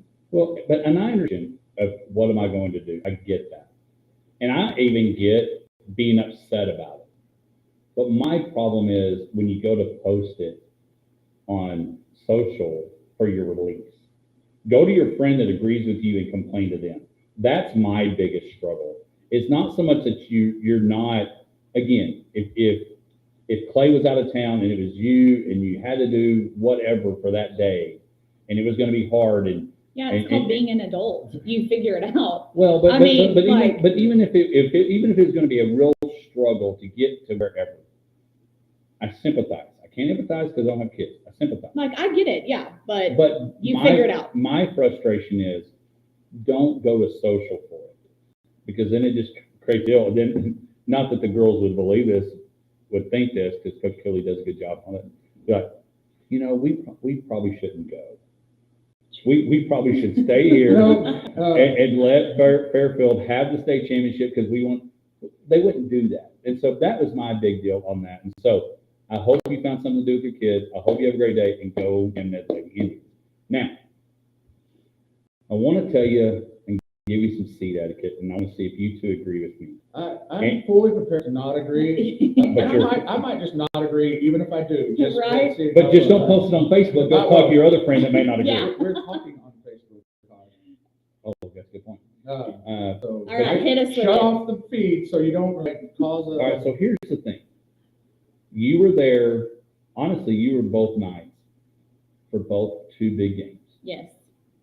You were at Hardin Simmons for Aaliyah and Monterey playing Brewer. Mm-hmm. It was packed. You were at Jayton and Gordon at Wiley, packed. And this is going to be very similar to maybe I can't get off work, I can't get there.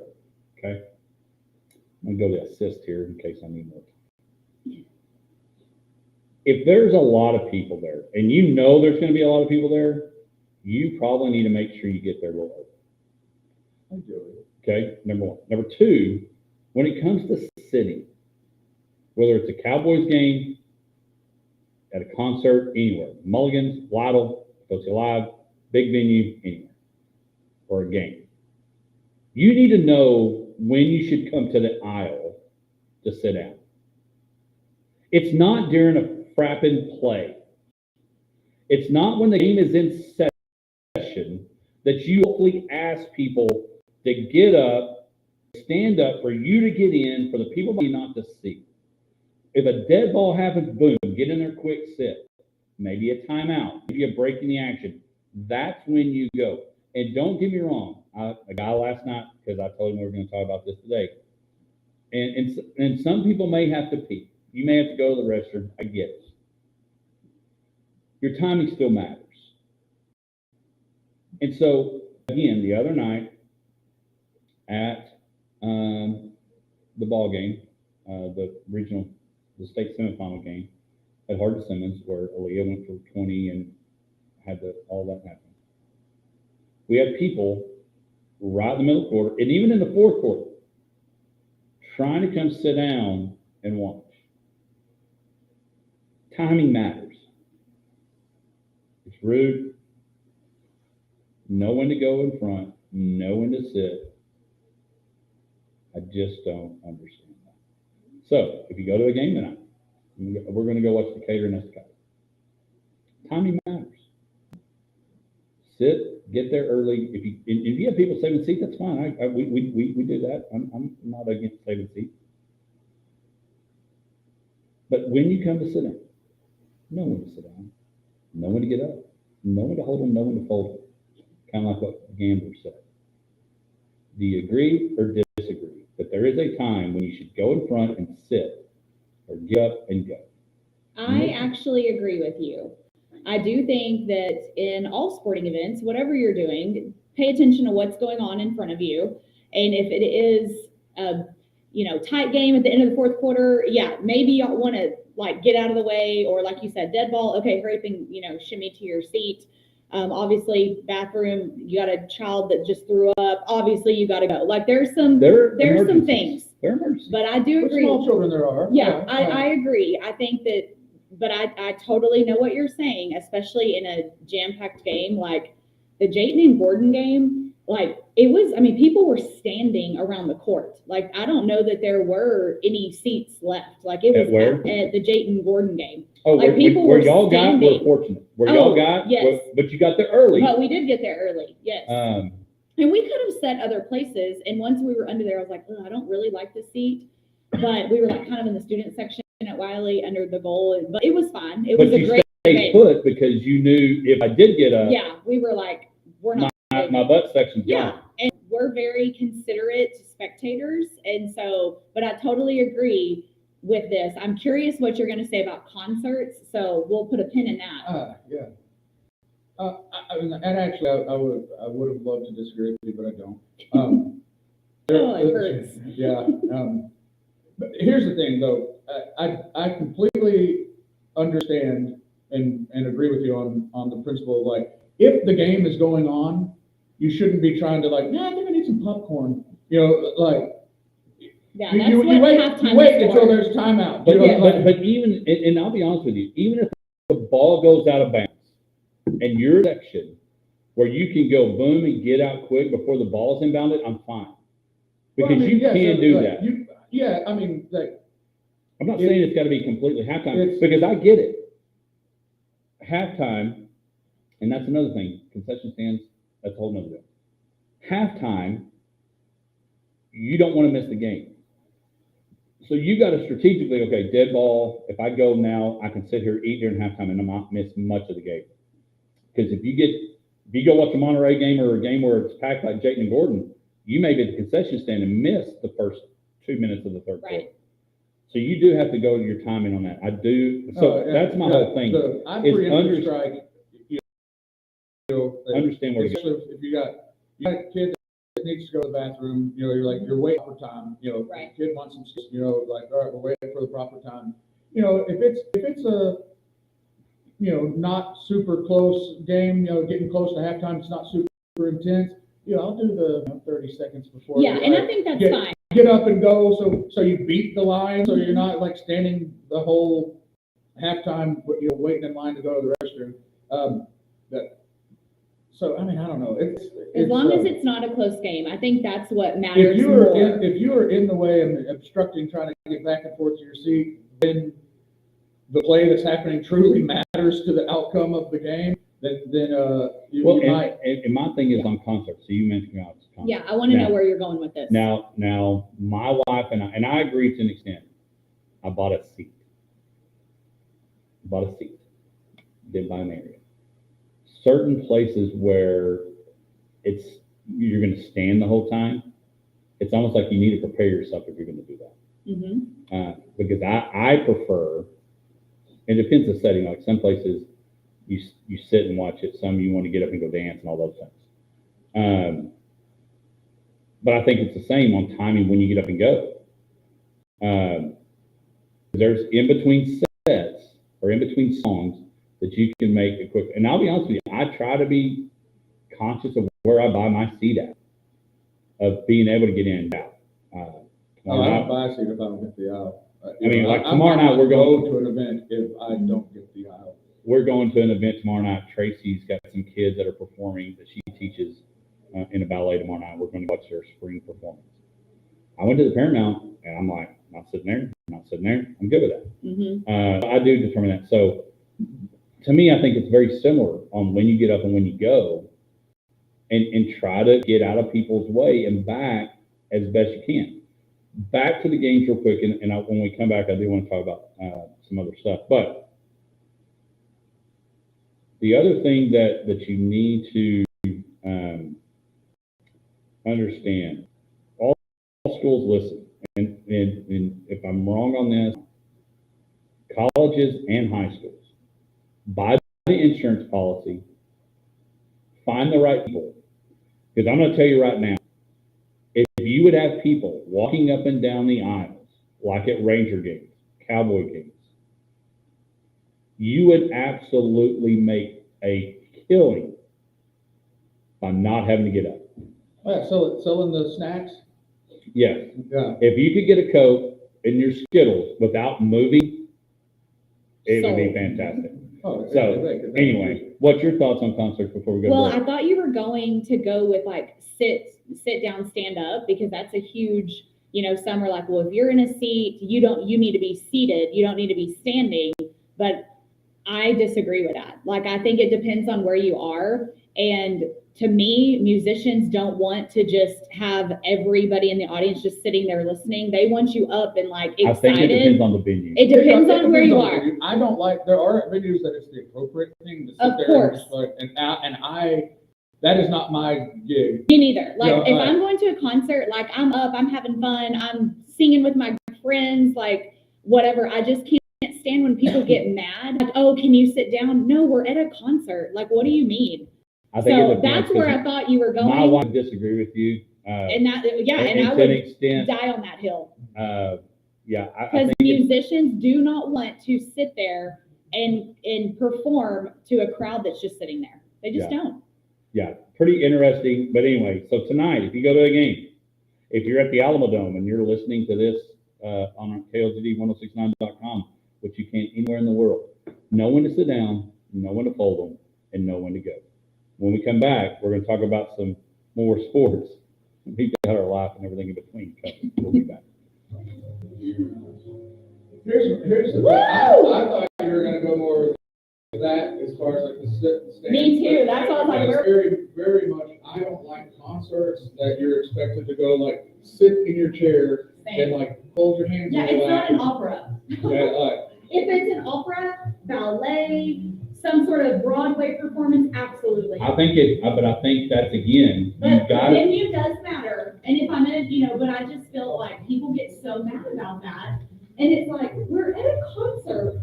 And if you notice, like, I remember at the Mulligan's Bash when Ashley Cook was on the stage, there was this group of girls and we were over there and everybody was kind of just sitting.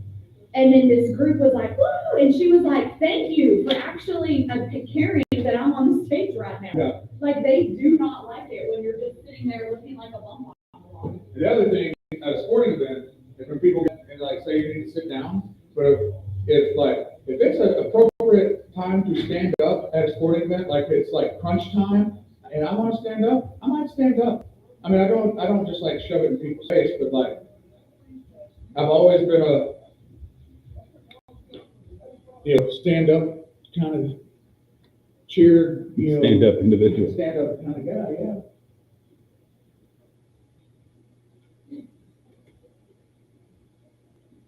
I mean, because if you're in a late inning situation, you know, eighth, ninth inning, runners on base, whether your team's pitching, your team's hitting, you're like, You stand up. you stand up, you know, like, You don't stand up in the first quarter. no, like.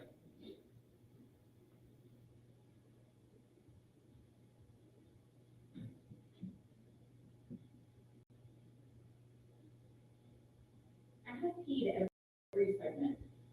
Like, holy moly, and I don't even drink how much. You don't even have much water. It's not, yeah.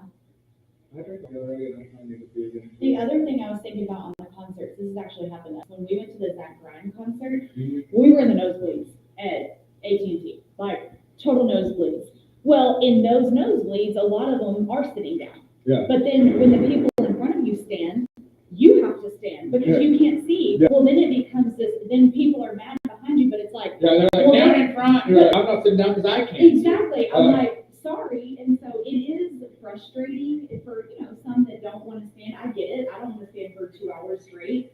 But sometimes you have to, or you're not going to get to see what's going on. Yeah, I bought front row tickets to a Willie Nelson concert when it was here at the It was fun. at the convention center, or whatever they call it now, Citizen. Civic Center. And it was, you know, that's just a big auditorium with a bunch of seats. Yeah. You know, so it was not the way that I would like to watch a concert. Right. But at first everyone was down, but eventually, like, people started standing up, and I watched it, I was right there, I bought my ticket, I just stand up, and, you know, and that was. But I'm sure you felt like, oh, if I stand up, people behind me, you know, it's like, they're going to be mad. 30 seconds real quick. When we come back, we're going to play. I don't know if y'all saw the kid that made the putt at the Tech game. Oh, That's yes. going to be our I Black think, Plumbing breath of fresh air, what Mahomes did. And then we'll talk some March Madness. Are we getting excited about it? And I got some notes about Rick Pitino, and we'll go from there. The other thing that's driving me crazy is the fact that people are trying to say that that the Rams should trade Matt Stafford. We may end with that, and just let me get that off my chest.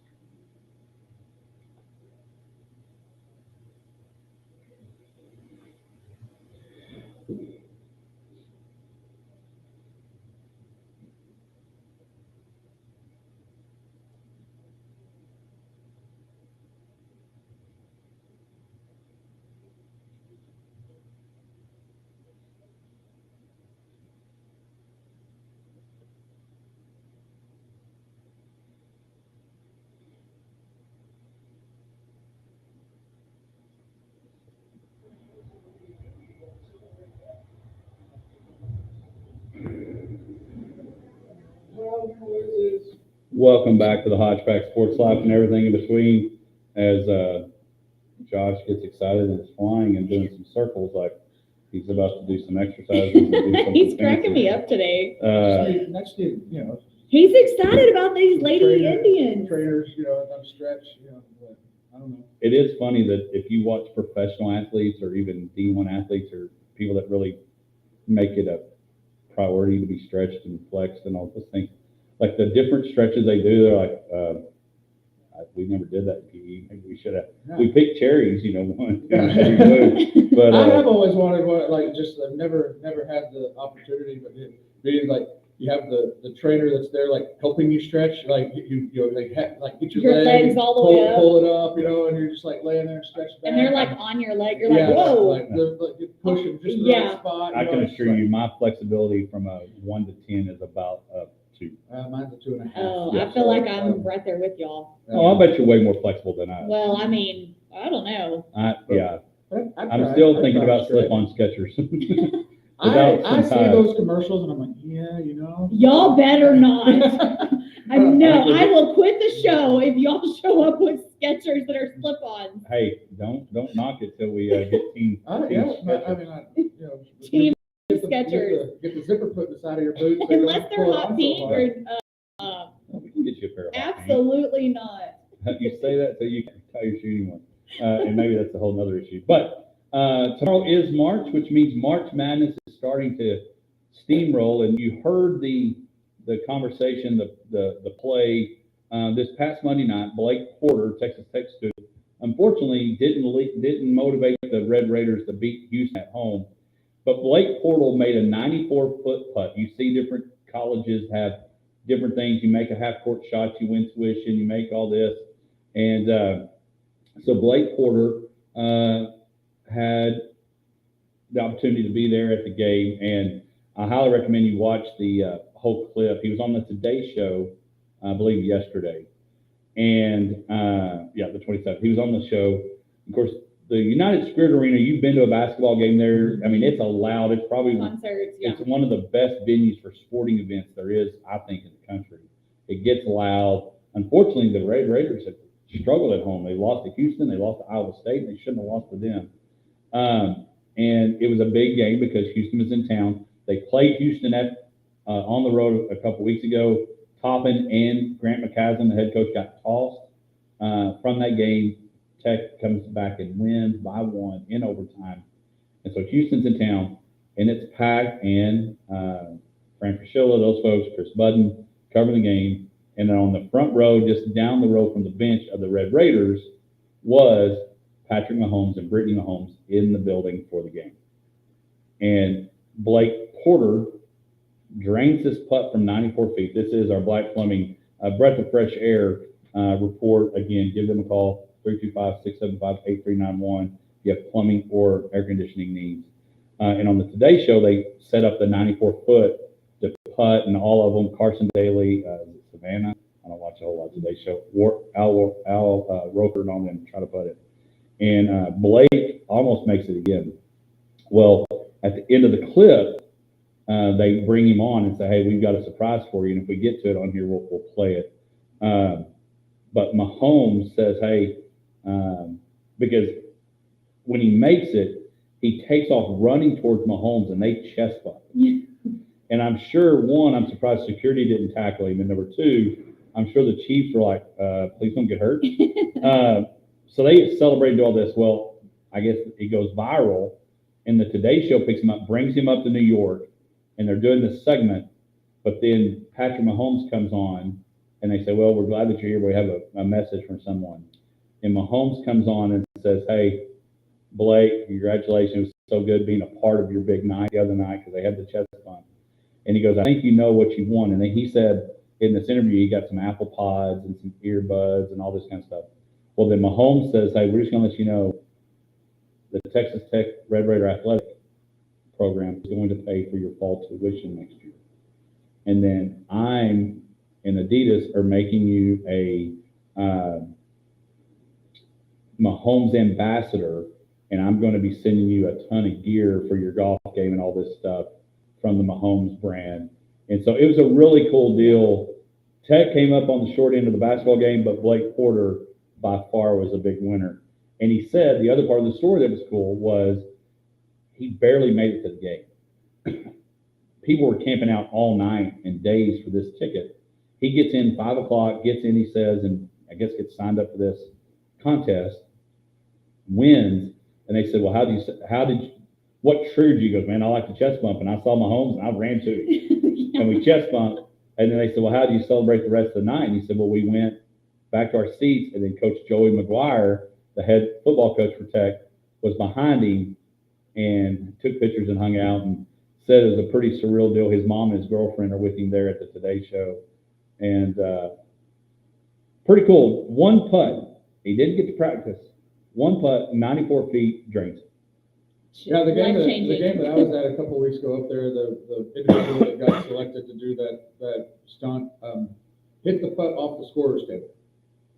Oh, wow. I mean, as bad as you possibly was that a shank? Well, yeah, I mean, because it's like it was at a 45-degree angle away from where they were aiming. And all right, Josh, hit it over hold there. that thought. We're going to let folks hear what Mahomes said to him.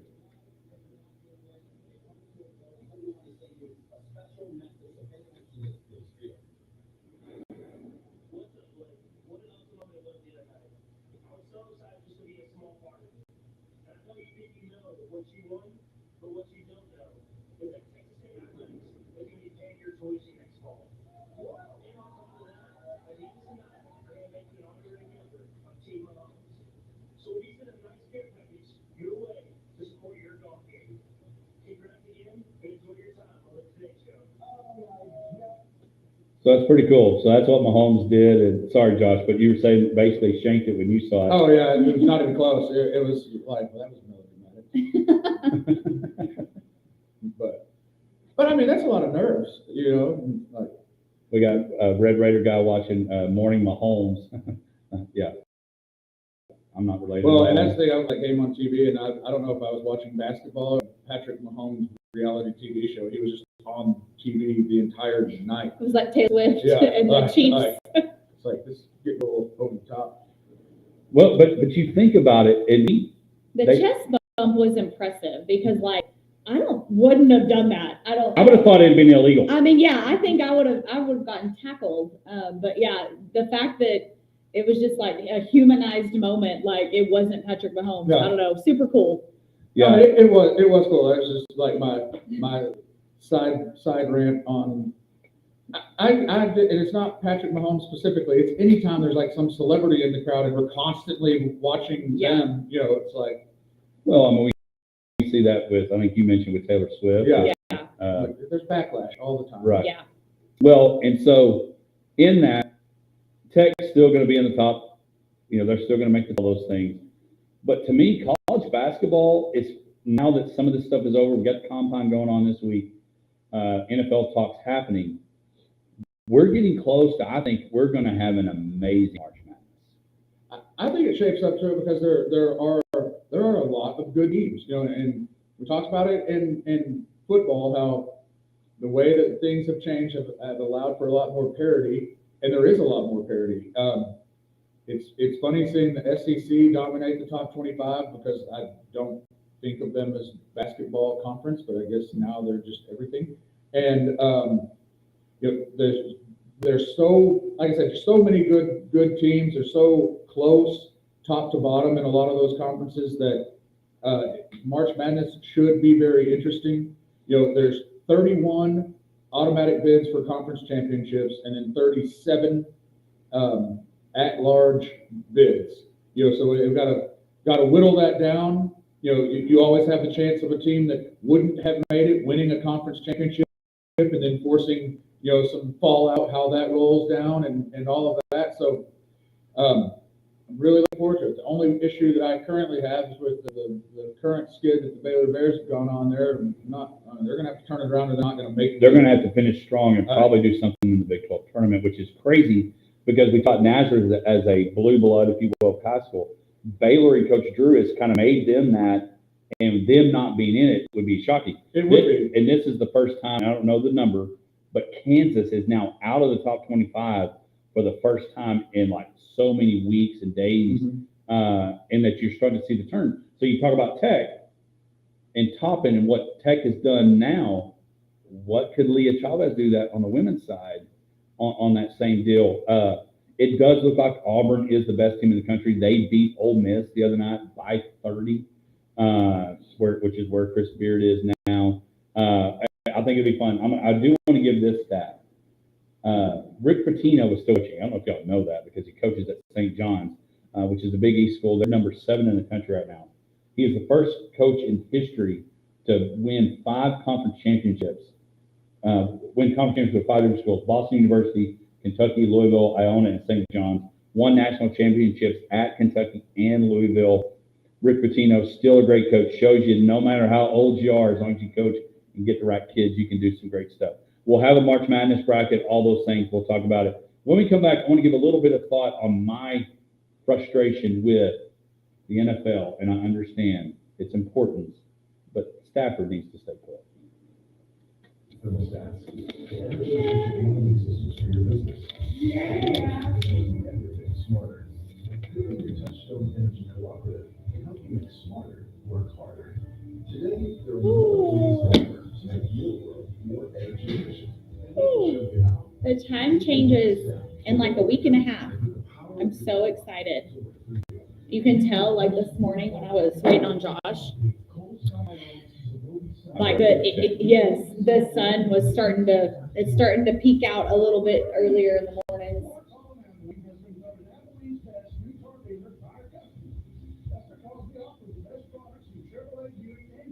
It was chilly this morning though. I put this on and then I was like, whoa, But it's supposed to be like 70 something this afternoon. That's what I told Tracy. I'll be good this afternoon. That's what I told Tracy. I said, hey, just let you know, it's about 40 degrees, 38 degrees. If you need to have the right clothes for drop off. Yeah.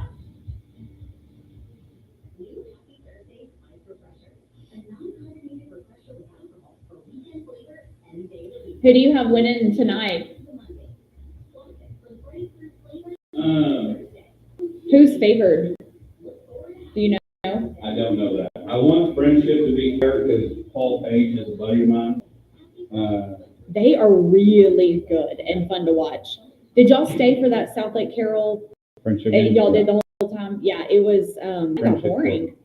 Friendship killed him. Yeah, it was good, but it definitely was nothing like the Jayton Gordon game before.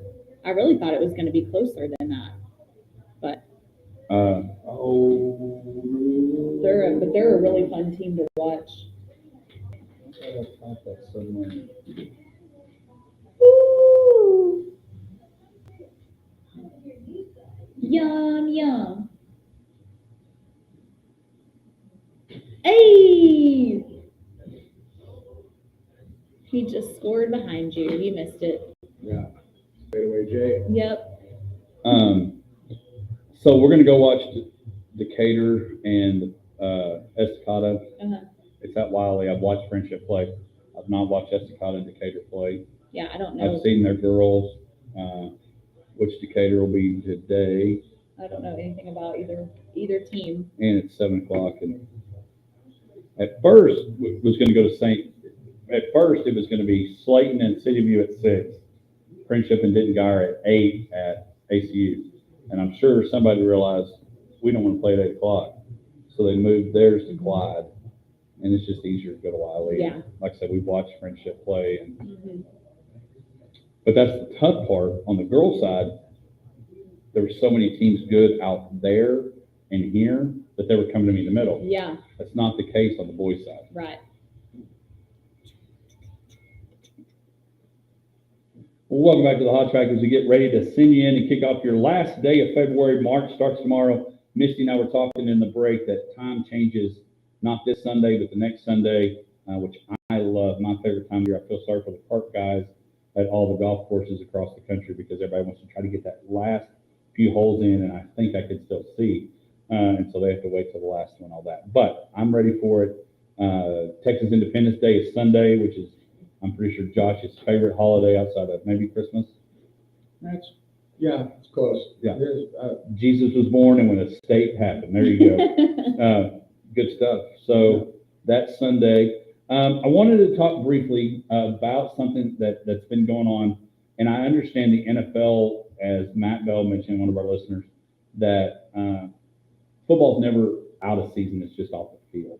NFL Combine's happening this week. Shout out Laura Rutledge.